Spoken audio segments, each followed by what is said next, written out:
Three pairs of men entered the Forum Boreum. The stench of cattle hung heavy in the air, mixing with the damp smell of stone. Beneath the open sky, they stepped into the dirt. The year was 264 BC. Rome was at war with Pyrrhus of Epirus. The legions were fighting far from the city, but here in the Forum Boreum, a different kind of battle was about to begin. These three pairs were not soldiers, they were slaves. Their role was not to defend Rome, but to bleed for it. And what they did next shocked even the seasoned Romans who watched. These three pairs of men had been trained to fight. Their hands had learned to grip weapons, to wield them with a precision born of necessity. They had been trained to kill. None of them had asked for this. They had been condemned to it. In that moment, their fate was sealed. These were the first gladiators to fight in Rome. It was not a spectacle yet. It was a funeral. Decimus Junius Brutus Sceva was burying his father. He wanted to honor him, to send him off correctly. And so he brought these condemned men to the Forum Boreum. They fought not for glory, but for a grave. This was a blood sacrifice meant to accompany the dead into the afterlife. The Romans called it a munus, an offering. These men died not for entertainment, but for family honor. Yet their sacrifice was rooted in tradition elsewhere. In Campania, in places like Capua, funerals had long been marked by death rituals. Human sacrifice at tombs was nothing new. Over time, that sacrifice shifted into combat. It became a duel. Death itself became less important than the struggle, the clash of blades, the spilling of blood, the sight of two bodies locked in desperate survival. This was enough to satisfy the dead, and it began to attract the living. The Samnites had practiced it, the Etruscans had whispered of it. By the time Rome borrowed it, ritual had already begun to evolve into spectacle. At first, the combat remained a private gesture. Families of wealth or status used it to display devotion, hiring slaves to die on command. But the line between ritual and performance was thin, and soon it was crossed.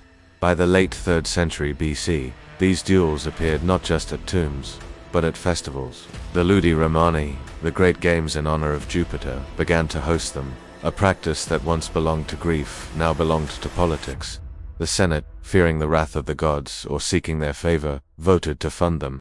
Magistrates, known as idols, used them to curry favor with the masses. And so blood, once the private duty of families, became a tool of the state. Death had moved from offering to policy. By the end of the Republic, the transformation was complete. Temporary wooden arenas gave way to permanent stone amphitheaters. Rituals of mourning had been absorbed, codified, scheduled, and placed under Rome's authority. The family no longer owned the right, the city did. Each drop of blood spilled in the sand was no longer a debt to the dead. It was an inscription of power. Rome was writing new laws, not on tablets of stone, but on the bodies of men. This is Rome, so when we think of Roman gladiators, we usually picture two men locked in deadly combat, fighting to the death under the hot Roman sun. But what if I told you that sometimes these gladiators weren't fighting each other?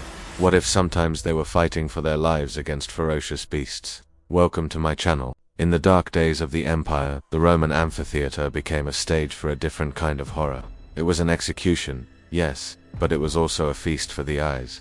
A display of dominance called damnatio ad bestias, where the condemned were thrown to the lions, not just as food, but as an offering to the beast within the crowd. It started with the gates. The iron gate creaked open, its groan swallowed by the sudden hush of thousands. From the dark tunnel, a man stumbled barefoot into the sunlight, stripped of armor, holding only a short blade. His skin was streaked with dust and sweat, his face hollow with dread. Across the sand, another gate lifted, and from its shadows came the sound of claws on stone. A lion emerged, its ribs showing beneath its mangy fur, its yellow eyes fixed and hungry. This was no duel.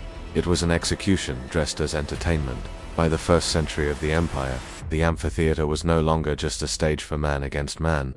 It had become a place where the condemned were thrown against beasts. Their deaths transformed into a ritual the Romans called damnatio. Sometimes it was punishment, sometimes it was politics, always it was theater.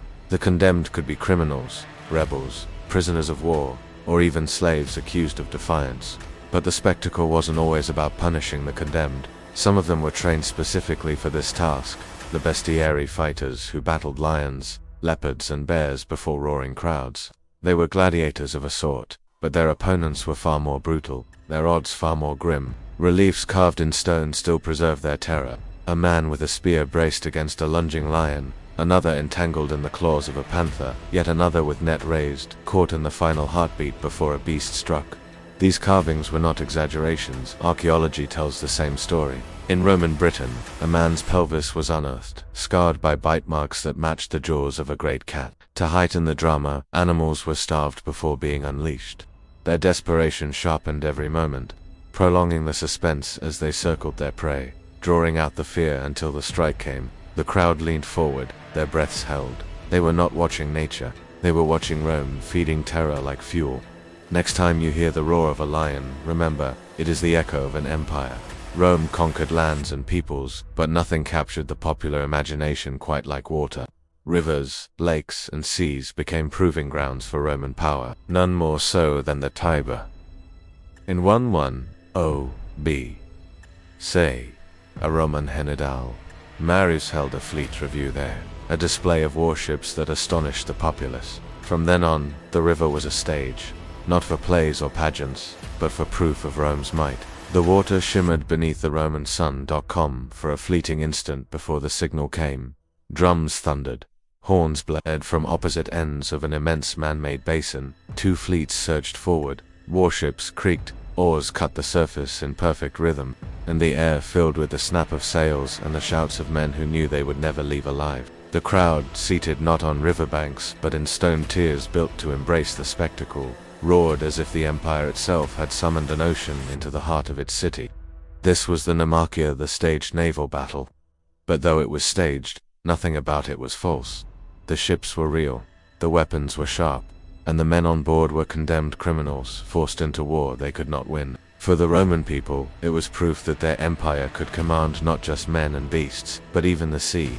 Julius Caesar was the first to give the people this vision. In 46 BC, to celebrate his triumph, he ordered a lake dug near the Tiber. Into that water he set fleets to reenact a legendary clash between Egyptians and Tyrians. It was not just a spectacle, it was a declaration. He had conquered foreign powers, and now he could conjure their wars on Roman soil. Thousands watched, knowing that for the men on those decks, every stroke of an oar was a step toward certain death. Augustus, his heir, turned this spectacle into an empire-sized performance. In 02 BC, he built a basin vast enough to hold 30 full warships, each manned by crews of the condemned. To fill it required an aqueduct, the Aqua Alsitina, dug for no other purpose than to feed this lake of death. When the fleets collided, the water erupted in chaos, catapults fired, arrows flew, and men fell screaming into the depths. Thousands perished while thousands more applauded. For Augustus, the message was simple. Rome could marshal even nature to serve its grandeur. Nothing, not even mountains, could resist imperial ambition.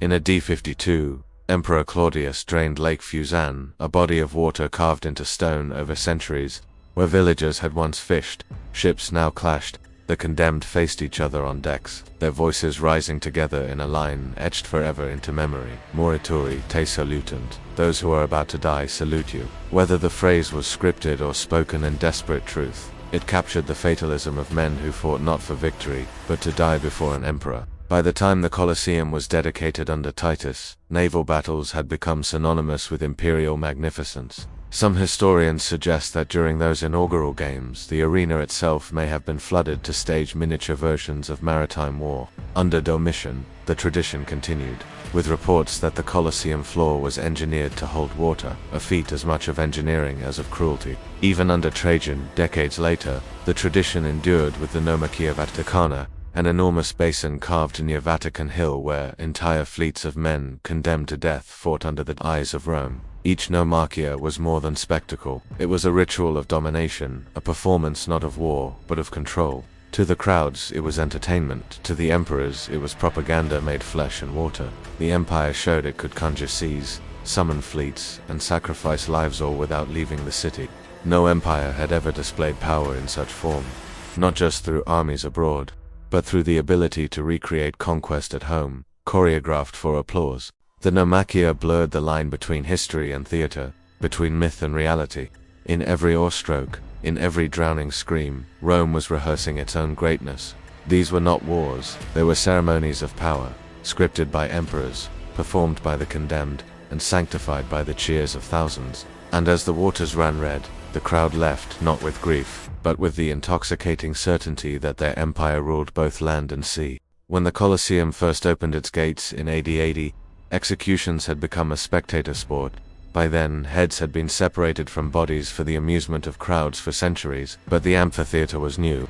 It was a vast, carefully designed space meant to evoke the intimacy of a myth. In fact, it was built on the site of an old swamp, a place where Titus could bathe in the artificial lake built on the grounds of his family's sprawling domus. And so when Martial, the poet, witnessed the inaugural games under Titus, he knew exactly what spectacle was intended. In his words, the emperor washed his hands of blood in that very spot. But Martial also knew that blood would soon stain those waters. By the time the Colosseum was completed, executions had ceased to be mere punishment. They had become theater. The amphitheater was no longer only a place for duels or hunts. It was a stage for myth, where the deaths of men and women mirrored the legends of gods. The condemned were not just prisoners anymore.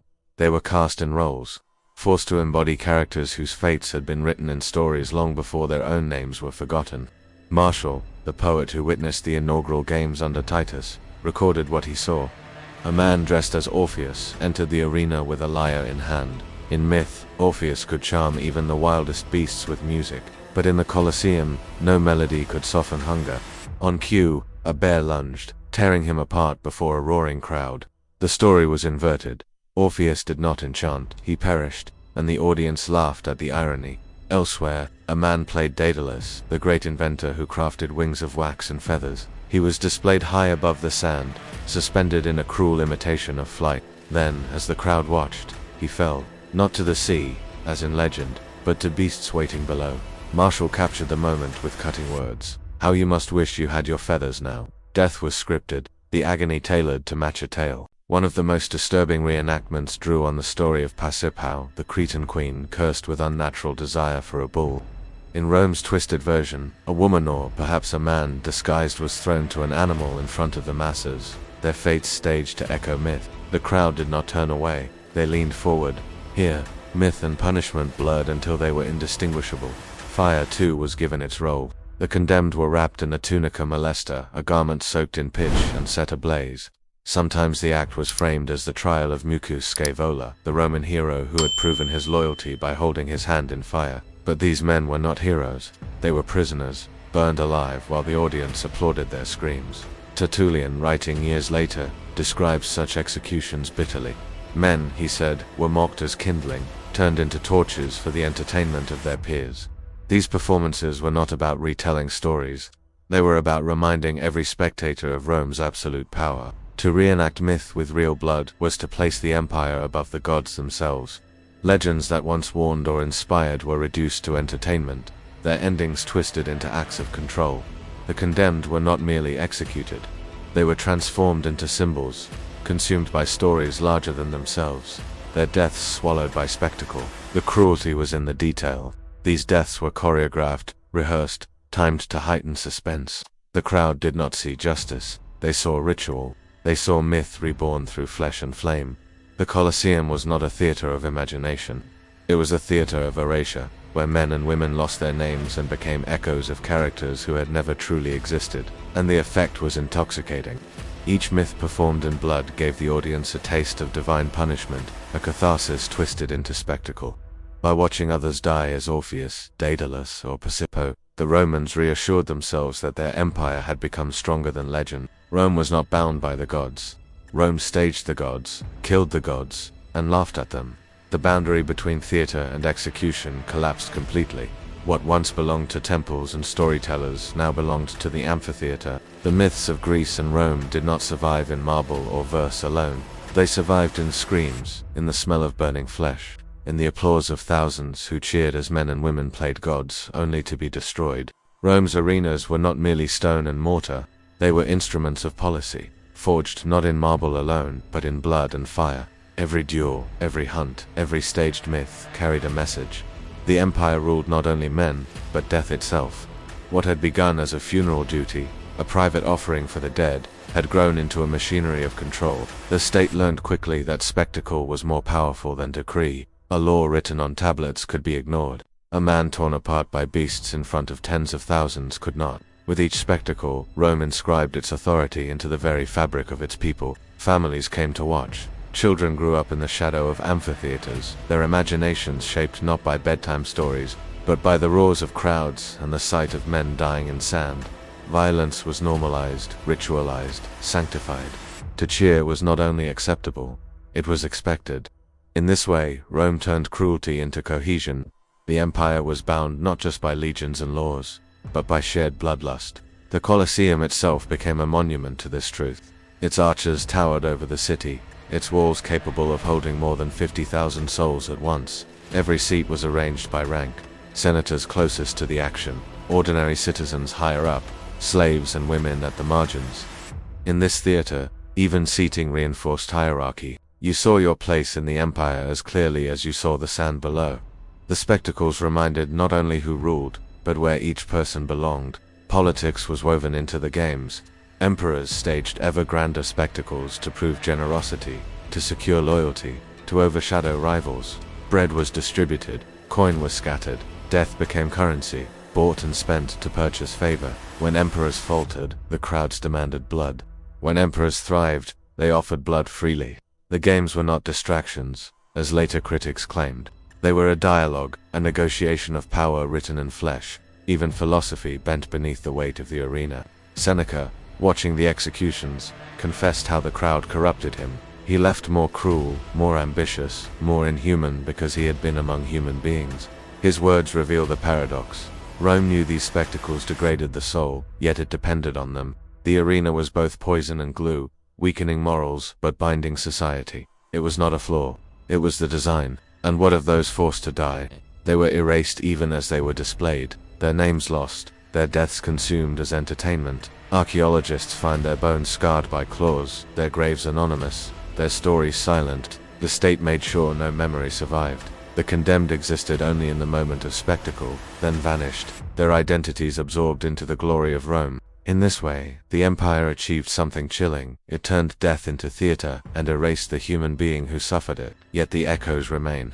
The ruins of the Colosseum still rise above Rome, their arches broken but enduring.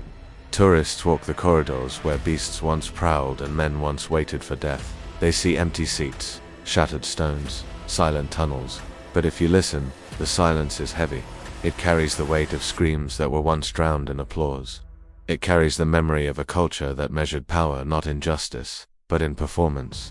What does it say about us that we still marvel at these ruins? That we still romanticize gladiators, lions, and myths played out in blood? Perhaps because we sense a reflection. Rome's spectacles are gone, but the hunger for spectacle is not. We watch violence on screens. We cheer for conflict dressed as entertainment. The amphitheater may have crumbled, but its lesson endures. Power thrives when cruelty is made into theater.